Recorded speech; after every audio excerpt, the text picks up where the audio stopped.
Player coming at you with my first chaotic video. Real video for anyone who doesn't fully understand the rules of chaotic. So these are a bunch of my cards. Fire, Water, Wisdom. So again, Outperform, Power 5, and Initiative Fire. So you're probably gonna go first. The Love Mender, he's amazing. I'm gonna call this my Desert Raiders deck. Ultra Rare Headmaster and Kaija. Ooh, these brand once again. Probably my favorite pull today. Elemental. This is up YouTube. Speed Player 8 here, coming at you with another match on Trade Cards Online. What is up YouTube? Speed Player 8 here, and what I have is 288 packs of Secrets of Velocity Alliances Unraveled. What is up YouTube? Speed Player 8 here, coming at you with another live deck review. So, as I said in my previous video, which was some time ago, I told you guys I couldn't do videos for a few weeks. Now I'm done. I haven't been done for a few days though, and I've been wanting to do a video before now, and I wanted to do a match for you guys, a TCO match. So I've been on TCO like every day, and I've asked people, I've done a few matches, but either got my ass kicked or the person's internet cut out, they had to leave or something. So that wasn't working out, so I used this deck yesterday, played a few matches with a friend. This deck was the only one that won. I really like it, and I think I wanted to share it with you guys. So it is a Neekwin cycle deck, as you guys have seen before. Neekwin with the Vial of Liquid Thought, because Neekwin's ability, when he's unequipped, he is untargetable 1 or 5. So the way this works is, you bring back your big attack, and then Neekwin gets stronger. I have my 2 max energy Neekwins, both with max courage, and this is a simpler air-water deck that I tried to do. In the middle, as you may recall from my Liquid Teamwork deck review, I have Calmo and a gear to give him water, Start of the Staunch. Calmo's just in here because this is my max energy one. He's in here because he has air, and he is one of the most annoying creatures ever. Range Swift and Disarm is always a good combo. Stats don't really matter. Now, normally, Neekwin, with me, has Captain Artho with him, but I didn't want to do that. I wanted to have a deck with all fighters, because everyone in this deck can really fight. Laminkal is a Music Caster, so that's why I do have my Loma here with the Sandstorm Shroud, so she's going to defend Laminkal. Max energy, of course, you guys have seen her before. That's really it. If Loma dies, he's fine to fight. 65 energy, you're not using his stats, all he needs is his elements, and then he's good to go. Muge's Tuning Fork, so he can cast your Music. There is 1, 2, 3, 4, so I'm running there's one tribal Music that goes with the tribe in each deck, and then a Merlin Music as well. So yeah, that's why Laminkal is here, just gain counters and cast. And then I'm using my Olm Quad. Last time you guys saw Olm Quad was, I believe, the booster box opening where I pulled him. I'm running him with the Orb of Unda, classic combo if you know Olm Quad. So the way it works is you just sacrifice it, then he's going to gain a counter as well as heal 10, so then he'll go to 3. Use all his counters for his ability, because it's one of the most annoying abilities in the game. Also, even if he's not engaged, a good thing to do is just use his counters to burn your opponent and help your other creatures win battles. Yeah, that's why he's in here. You don't have to defend him with Loma, and in fact, I'd say don't. He should be able to hold his own. If you feel like you must, then fine. Save Loma's counters for her ability as well, because that's pretty darn useful. Alright, Music. So, because Laminkal has the Tuning Fork, he's going to cast your Music as long as your tribes are still here. So, Adaptive Progression, this is pretty much just in here for Marksman's Prep. This is one of the, 4 or 5 things that can stop it. So when your opponent... Oh, by the way, guys, if you're on TCO and you're going to play Marksman's Prep, proper way to do it is you play the first one, then you ask the opponent if they want to respond, and then if they're going to respond, they'll either heal or whatever, or play something like this in order to stop it. The only thing that can stop it is if it says negate target elemental attack. Okay, you can't Rhyme of the Reckless on Marksman's, you can't Melody Mirage on Marksman's, you can't Fighter's Fanfare on Marksman's. Okay, it's this Aegis area, and a couple other things. So yeah, that's pretty much what is in here. He's going to cast this. These 2 are in here for the Neekwins, because he becomes untargetable when he's unequipped, but this doesn't need a target, it just says caster, so it works. So just use 1 per Neekwin in battle to help them win. Rhyme of the Reckless, just cuz. Don't cast with Loma. Cast this with Lamencall, just nuts and tack.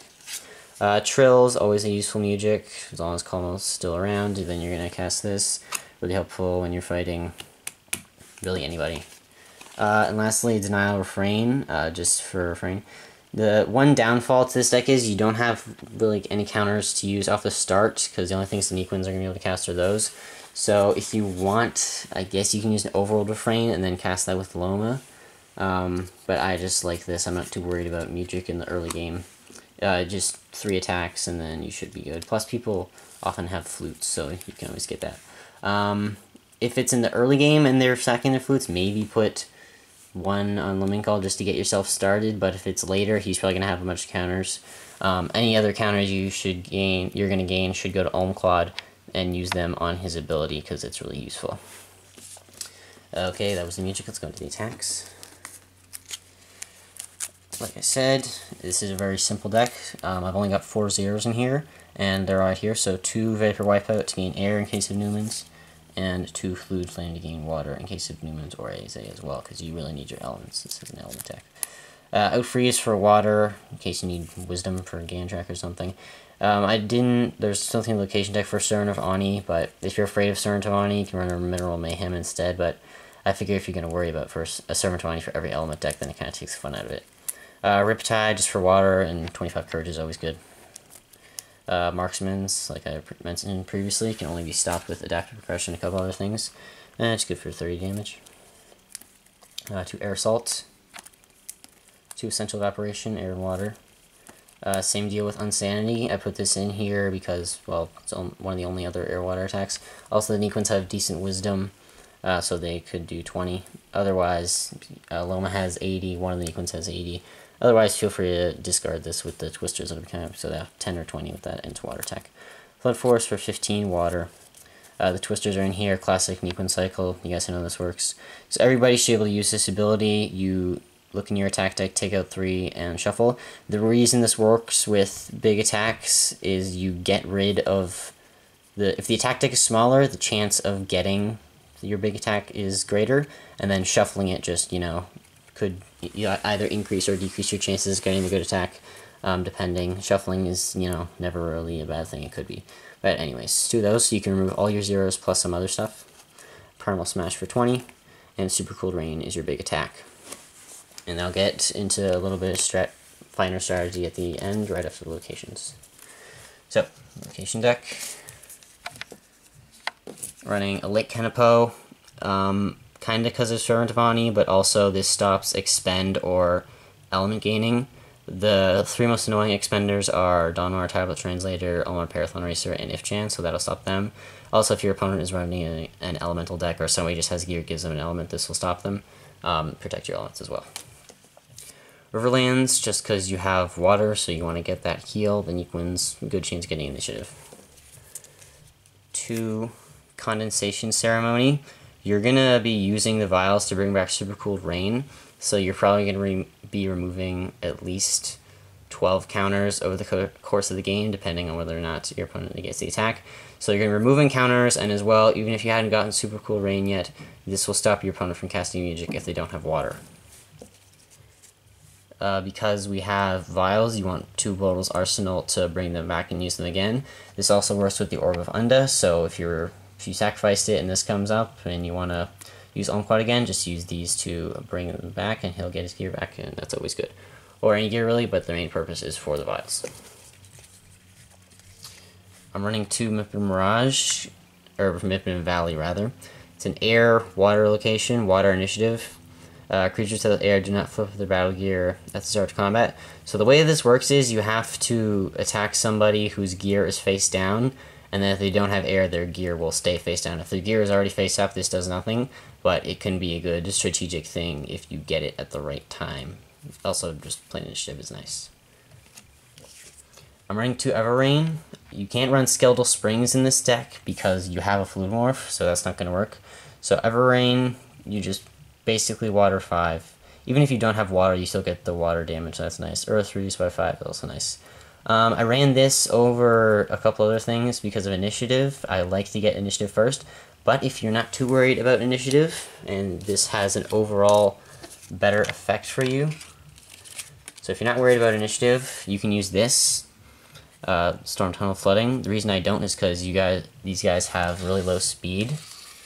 If you look, 45, and then these two have 30. But if you're not worried about that, then you'll lose initiative, but you'll have water 5 and an additional 10 energy. So, you know, weigh the pros and cons. If you feel like it, this or this, I think I might stick with this, but, you know, whatever floats your boat. Okay, so those are the cards. So, quick strategy. I think I mentioned all counters you gain should go to Ulm Quad. Neekwins cast these when they're in trouble. Use bottles to bring back your vials. You just keep, when you bring back those vials, you just keep bringing back Super Cold Rain no matter what. Play it, you try to get engaged with the Neekwins, get their gear face up, and then you don't have to sacrifice the gear that combat, but then say if Kalmo goes off to fight, and these two have their vials face up, you could play Super Cold Rain, bring it back, play it again, bring it back, play it again.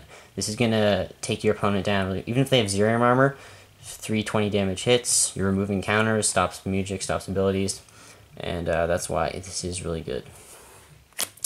Alright guys, that is the deck. This deck name is Stormy Skies. You can find the link to trade cards online in the description.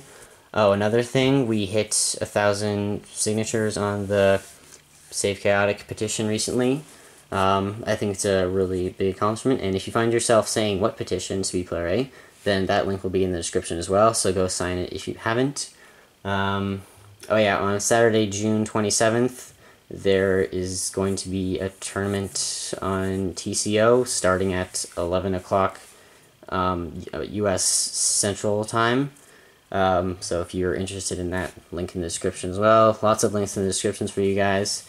I thank you for watching. I hope you enjoyed. Please give this video a big thumbs up. Leave your comments below with any questions or anything like that, and I will answer them. If I can't answer it, I'll find somebody who can. And yeah guys, thanks for watching my videos. Peace. I will see you in the next one.